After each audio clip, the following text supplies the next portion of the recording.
원래 정치란 나라를 세우고 국민을 안전하게 보호하는 일이 첫째가는 임무일 것입니다. 그런데 어찌된 일인지 이 나라 정치는 나라를 망치고 국민을 망신시키는 일을 그들의 첫째가는 임무라고 생각하고 있는 것 같습니다. 이 나라 정치인들은 하루라도 문제를 안 일으킨 적이 없고 하루라도 국민 걱정을 안 시킨 적이 없으며 하루라도 국가 망신을 안 시킨 적이 없는 것 같습니다.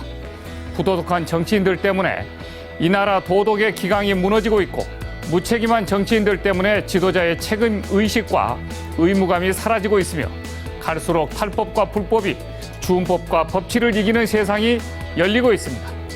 한 나라 안에서 정치가 윗물이라면 아랫물은 사회입니다. 윗물이 맑아야 아랫물이 맑은 것은 세상의 이치인데 우리는 지금 윗물이 썩어도 너무 썩었습니다. 그래서 아랫물도 썩어가고 있습니다. 이제는 국가가 썩어가는 것을 어찌 막을 방법이 없어질까? 그것이 걱정입니다. 어제 국회에서 한중 FTA 비중 동의안이 통과됐습니다. 중국은 우리나라 전체 교역량의 25%를 차지하고 있는 나라입니다.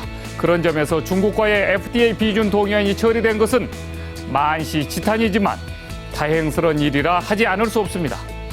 특히 한중 FTA의 발효가 올해를 넘긴다면 1조 5천억 원 정도의 1년차 수출 증가 효과가 사라진다는 점에서 천만 다행스러운 일이라 하지 않을 수 없습니다. 그런데 여야는 한중 FTA 처리 대가로 민간 기업과 공기업, 농수협 등 관련 기업들의 향후 10년간 매년 1,000억 원씩 걷기로 합의를 했습니다. 이는 바로 야당이 주장한 무역이득 공유제 때문입니다. 한마디로 한중 FTA 발효에 의해 대중무역으로 돈을 벌어들인 기업은 그 이익을 나누어 가져야 된다는 논리입니다. 하지만 이 농어민 지원기금은 액수나 기금 마련 방법, 용도 등에서 모두 적절치 않다는 지적이 나오고 있습니다.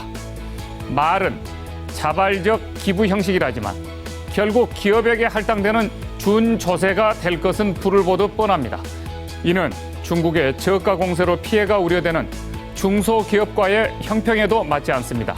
또한 농민들의 자구책을 돕고 농업 경쟁력을 확보하는 것이 아니라 전형적인 문호동 유임금식 사고로 오히려 농가 경쟁력을 떨어뜨리고 자립 능력을 훼손시킨다는 비판이 제기되고 있습니다.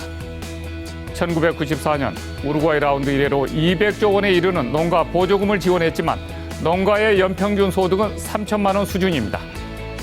한중 FTA로 인해서 농민들과 농가의 피해 상황이 발생된다면 이는 국가가 정책적으로 농가 보조금 등을 통해서 보충해서 피해를 막아주고 장기적으로 농업 경쟁력을 키워나가는 쪽으로 국가 정책적인 차원에서 진행해 나갈 문제이지, 이를 기업들이 벌어들인 이익을 뜯어내서 마치 갈취하듯이 남이 번 돈을 빼앗아 가겠다는 발상은 참으로 어처구니가 없어 보입니다.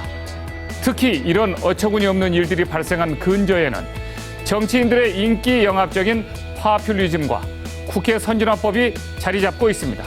이 법은 민주주의 기본 원칙인 다수결의 원칙을 무시한 법입니다. 이 법의 악폐로 지금 국가 정책이 산으로 가고 있습니다. 야당의 도가 넘은 법안 알박기를 비롯해서 국정 방향이 근본에서부터 왜곡되고 있고 비틀어지는 이런 국회를 놔두고서는 통일한국, 대한강국의 문은 결코 쉽게 열리지 않을 것입니다. 장성민의 시사탱크, 저는 내일 이 시간에 다시 찾아뵙겠습니다. 시청해 주신 여러분 대단히 고맙습니다.